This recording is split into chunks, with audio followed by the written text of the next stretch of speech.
मंत्री मदन सहनी करवाएंगे सभी आंगनबाड़ी केंद्रों की जांच। दोस्तों को नमस्ते, कैसे हैं आप लोग। उम्मीद है कि आप लोग अच्छे होंगे। हमारी लगभग सभी आंगनबाड़ी सेविका सहायिका बहनें अपने काम पर लौट आई हैं। इस बात की जानकारी मुझे व्हाट्सएप से और मेरी बहनों के कॉल से मुझे प्राप्त हुआ है और मैंने भी इस पर सहमति दर्शाई और जताई है कि हाँ, हमें काम पर लौट आना चाहिए, क्योंकि इतने लंबे समय तक जो हमने हड़ताल किए, लगातार धरना प्रदर्शन किए, उसका जो है कि हमें कुछ ना कुछ तो फल मिला है। फल में ये मिला है कि जो आज तक कभी किसी भी चैनल पर आज तक आंगनबाड़ी सेविका सहायिका बहन के मुद्दे को या सेविका बहन को जो है कि जगह नहीं दिया गया था डिबेट में, लेकिन हमारे हड़ताल और धरना प्रदर्शन की देन है कि पूरे देश के लोग जान गए हैं कि बिहार में हम आंगनबाड़ी सेविका सहायिकाओं की कितनी दयनीय स्थिति है। और सरकार के इस प्रकार के क्रूरता भरे रवैया को भी सभी देशवासी जान चुके हैं, सभी राज्य के लोग जान चुके हैं कि हम बिहार में जो है आंगनबाड़ी सेविका सहायिका की स्थिति कितनी दयनीय है। हमारे हड़ताल की ही देन है और हमारे धरना प्रदर्शन की ही देन है कि सभी राज्यों की जो संघ है, सभी राज्यों के संघ ने बाकायदे जो है कि अपने लेटर पैड पर अपने दस्तखत और मोहर के साथ जो है कि बिहार सरकार को भी लिखा हुआ है, जो है कि आवेदन दिया है, और केंद्र सरकार को भी आवेदन दिया है, जिसमें कि बिहार में चल रहे आंगनबाड़ी सेविका सहायिका के धरना से जो है कि उन्हें अवगत कराया है, हड़ताल के बारे में भी अवगत कराया है और उनसे जो है कि सभी सेविका और सभी सहायिकाओं के जो है कि उचित मानदेय के बारे में विचार विमर्श करके और जो है कि हमारे मांगों को लागू करने के लिए भी चर्चा किया गया है। यदि हम लोग हड़ताल नहीं करते और हम लोग इसी प्रकार से घरों में बैठे रहते तो यह संभव नहीं था।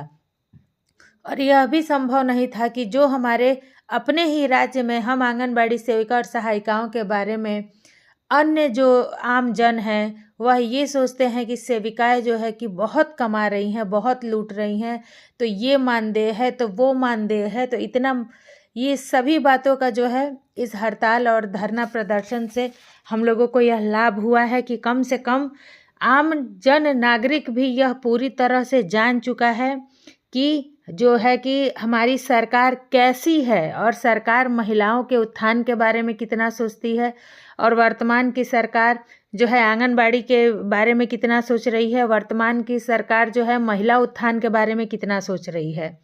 यह हमारे हड़ताल की ही देन है। चलिए, अब मैं आप लोगों को बता रही हूँ, मैं फिर से आप लोगों को जो है कि जानकारी दे दूँ कि लगभग पूरे बिहार के हर ज़िले से हमारी आंगनबाड़ी सेविका सहायिका बहनें अपने काम पर वापस आ रही हैं।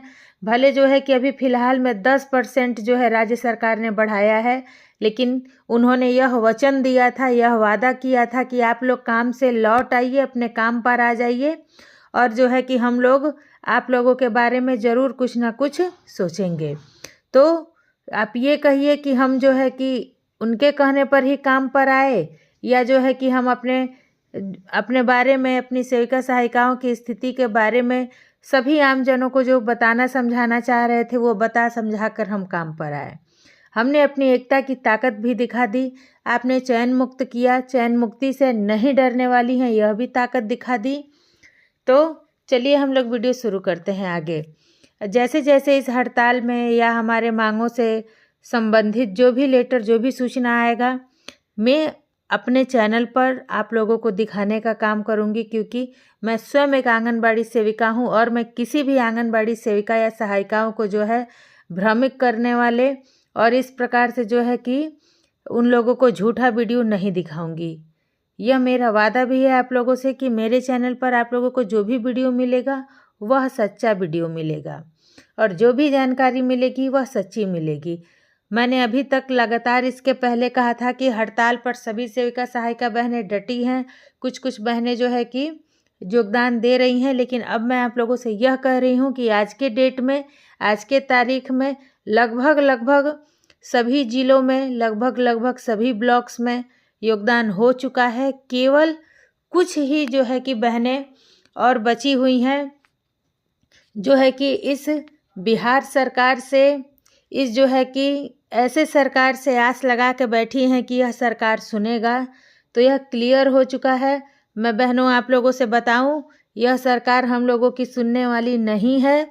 अब जो है हम अपनी मतदान की ताकत दिखाएंगे और जो है अब हम लोग अपना एकता दिखाएंगे।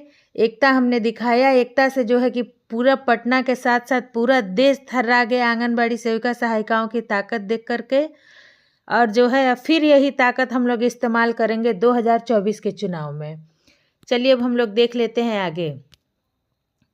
बच्चों को पोषाहार मिलने में होती है परेशानी, समाज कल्याण मंत्री ने दिया जांच का आदेश। समय पर नहीं खुल रहे हैं 19,000 आंगनबाड़ी केंद्र, यानी कि समाज कल्याण मंत्री को इस बात की जो है कि पूरी तरह से सूचना है कि समय पर नहीं खुल रहे हैं 19,000 आंगनबाड़ी केंद्र। चलिए हम लोग देख लेते हैं कि उन्होंने किस प्रकार से मॉनिटरिंग करवाया है, क्या जांच करवाया है और क्या एक्टिविटी कराई है कि जिसके आधार पर वह कह रहे हैं कि समय से आंगनबाड़ी केंद्र नहीं खुल रहा है। देख लेते हैं। राज्य में 1,10,000 से अधिक आंगनबाड़ी केंद्रों का संचालन हो रहा है, जिसमें 19,000 से अधिक केंद्र समय से नहीं खुल रहे हैं। इसकी पुष्टि के लिए विभाग ने स्तर पर टीम बनाकर अधिकारियों से औचक निरीक्षण कराया, जिसमें पाया गया कि इन केंद्रों का संचालन बेहतर ढंग से नहीं हो रहा है, केंद्र भी समय से नहीं खुल रहे हैं। इस रिपोर्ट के बाद विभागीय मंत्री मदन साहनी ने सभी केंद्रों का औचक निरीक्षण कराने का आदेश दिया है। इस संबंध में जिलों को आदेश दे दिया गया है। विभाग ने जिले को निर्देश दिया है कि वैसे सभी केंद्रों का रिपोर्ट बनाएं जहां बच्चों की संख्या सबसे कम है। वैसे केंद्र उन इलाकों में शिफ्ट किया जाएगा जहां केंद्र की ज़रूरत है। विभागीय समीक्षा में पाया गया है कि हर जिले में बहुत से ऐसे केंद्र हैं जिसमें बच्चों की संख्या कम है। जनवरी से उन सभी केंद्रों को दूसरे आंगनबाड़ी केंद्रों में शिफ्ट करने का निर्णय लिया गया है। अब हर केंद्र की प्रतिदिन बनेगी रिपोर्ट। विभाग ने सभी जिलों को निर्देश भेजा है कि आंगनबाड़ी केंद्र में हर दिन क्या क्या काम हुआ, कितने बजे खुला और कितने बजे केंद्र में पहुंचे, पोषाहार कितने बजे दिया गया। इस संबंध में हर दिन रिपोर्ट केंद्र की तस्वीर के साथ में बनानी होगी ताकि काम नहीं करने वाले केंद्रों पर तुरंत कार्रवाई की जाएगी। जिन केंद्रों के संबंध में शिकायत मिल रही है उनकी जांच विभाग स्तर पर कराई जाएगी। विभाग ने निर्णय लिया है कि सभी केंद्रों की जांच की जाए ताकि पोषाहार सहित अन्य योजनाओं के संचालन में संबंध में रिपोर्ट बन सके और समय से नहीं खुलने वाले केंद्र या योजना लाभ देने के पीछे रहने वाले आंगनबाड़ी केंद्रों पर कार्यवाही की जाए। तो इसका जो है बचने का और इससे निकलने का भी मैं आप लोगों को रास्ता बताती हूँ, क्योंकि आप लोगों को भी पता है कि मैं पिछले 18 वर्षों से आंगनबाड़ी सेविका के पद पर कार्यरत हूँ। तो इस बात का जो है कि हमारी बहुत सारी आंगनबाड़ी सेविका सहायिका बहनें नई हैं, उन्हें इस बात का अनुभव नहीं है कि इस परेशानी से हम लोग कैसे बचें, कैसे जो है कि हम अपना बता सके कि हाँ हम प्रतिदिन केंद्र समय से खोलते हैं, प्रतिदिन हम आंगनबाड़ी केंद्रों पर रहते हैं। तो हमारा दो है रास्ता इसका। पहला तो है हमारा पोषण ट्रैकर ऐप, ठीक है। यदि मैंने आप लोगों को अपने कई वीडियो में बताया है पोषण ट्रैकर ऐप के कि जब हम अपने आंगनबाड़ी केंद्रों पर जाते हैं सबसे पहले हमारा पहला काम होता है कि हम लोग आंगनबाड़ी सेंटर खोले दिखाएं अपने पोषण ट्रैकर ऐप से। यदि पोषण ट्रैकर ऐप से हम लोग अपना आंगनबाड़ी सेंटर खोले दिखा दे रहे हैं, देख लीजिए मैं आप लोगों को पोषण ट्रैकर ऐप में चल के भी दिखा दे रही हूँ कि यदि देख लीजिए मैं आप लोगों को पोषण ट्रैकर ऐप में चल के भी दिखा दे रही हूँ कि यदि हम लोग अपने पोषण ट्रैकर ऐप से खोले दिखा दे रहे हैं, देखिए आप लोग यहाँ पे नवंबर 24, 2023। तो यदि मैंने 24 नवंबर 2023 को पोषण ट्रैकर ऐप अपना खोला है तो फिर हमें जो है कि यदि हम पर आज के डेट में स्पष्टीकरण भी निकलता है तो इससे हम लोग बच सकते हैं, क्योंकि हाँ हमने पोषण ट्रैकर ऐप खोला है। आप हमारा डाटा एनालिसिस करिए और चेक करिए कि हमने खोला है कि नहीं। ठीक है, हो सकता है कि कोई भी कह सकता है कि आपने जो है कि कभी भी खोल लिया हो, कोई बात नहीं, इसका भी एक समाधान मैंने आप लोगों को बताया है कि हमें क्या करना है। प्रत्येक दिन जो हमारे आंगनवाड़ी केंद्र का लोकेशन है उसे अपडेट करना है, क्योंकि यदि हम अपने आंगनवाड़ी केंद्र पर अपना लोकेशन अपडेट कर रहे हैं तो वो हमारे पास सबूत हो जा रहा है कि हमारा जो है लोकेशन, आप एग्जैक्ट लोकेशन चेक करिए कि हमारा जो मोबाइल नंबर है, उसके बाद से हमारा बाकायदा जो है कि इसमें एमपिन वगैरह सब कुछ हमारा सेव है, और हमारे एमपिन से ही हमारा पोषण ट्रैकर ऐप खुलता है और हमारे मोबाइल नंबर से ही खुलता है।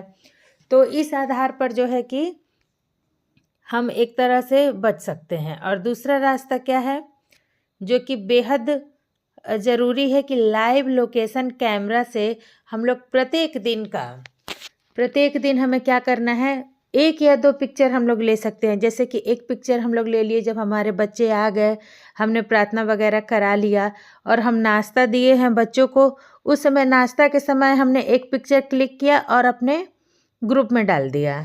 किस ग्रुप में हमें डालना है? जिस ग्रुप में हमारी CDPO मैम है और हमारे बाकी पदाधिकारी हैं, जैसे कि डाटा ऑपरेटर, बड़ा बाबू या महिला पर्यवेक्षिका, ठीक है। और दूसरा फ़ोटो हमें कब लेना है? दूसरा फ़ोटो हमें उस समय लेना है जिस समय हमारे बच्चे जो है हमारे आंगनबाड़ी केंद्र पर बना हुआ HCM यानी कि हॉट कुक मील यानी कि गर्म पका भोजन हमारे आंगनबाड़ी केंद्र पर जो बच्चे खा रहे हैं, जिसे जो है कि हम लोग कहाँ भरते हैं? डेली ट्रैकिंग में भरते हैं। डेली ट्रैकिंग में हमने जो है कि SCM भर दिया और जो है कि हमने कुछ भी भर दिया, लेकिन हमने पिक्चर क्लिक कर लिया तो वह तो सबूत हुआ ना कि हाँ, पिक्चर में चाहे तो बच्चों की संख्या भी आसानी से जूम करके गिना जा सकता है। इसलिए हम अपनी बचाव में ये 2 काम कर सकते हैं कि एक पोषण ट्रैकर ऐप में लोकेशन अपडेट करके रखें, दूसरा प्रत्येक दिन हम लाइव लोकेशन से जो है कि पिक्चर क्लिक करके डालें। यदि मान लीजिए हमने 24 दिन 1 महीने में केंद्र चलाए, 25 दिन केंद्र चलाए, यदि 2 दिन 3 दिन हम नहीं डाल रहे हैं तो उससे कोई फ़र्क नहीं पड़ता है, क्योंकि एक तो हमारे पास जो है कि हमारा विभागीय मोबाइल हमें उपलब्ध नहीं कराया गया है, और दूसरा क्या है कि दूसरा हमारे साथ यह समस्या है कि ज़रूरी नहीं है कि मोबाइल हमेशा चार्ज रहे, मोबाइल हमेशा साथ रहे। यदि हमारे पास पहले से मोबाइल है, किसी मोबाइल से यदि हम लोग अपना काम कर रहे हैं और हमें मोबाइल रिचार्ज का पैसा उपलब्ध हो रहा है, तो यह हमारा दायित्व हो जाता है कि हाँ, हम एक पिक्चर क्लिक करके और जो है अपने ग्रुप में डाल सकते हैं और पोषण ट्रैकर ऐप पर बच्चों का अटेंडेंस, ओपन और लाइव लोकेशन और हॉट कुक मील हमें भर सकते हैं। उम्मीद है कि मैंने इतनी बारीकी से आप लोगों को इस जो है कि अखबार में छपे हुए जानकारी को भी बताया और उस छपे जानकारी से निकलने का रास्ता भी बताया, और यह काम सिर्फ और सिर्फ आप लोगों की एक आंगनबाड़ी सेविका ही कर सकती है। इसलिए मेरा आप लोगों से रिक्वेस्ट है, इस वीडियो को इतना ज़्यादा शेयर करिए कि हमारी सभी आंगनबाड़ी सेविका सहायिका बहनें हमारे साथ जुड़ सकें। हमारे चैनल को सब्सक्राइब कर लें और बेल आइकन ऑन कर लें और एक लाइक ज़रूर कर दीजिएगा। फिर हाजिर होती हूँ आप लोगों के लिए ऐसी ही एक प्यारी और इन्फॉर्मेटिव वीडियो लेकर के। तब तक के लिए नमस्ते।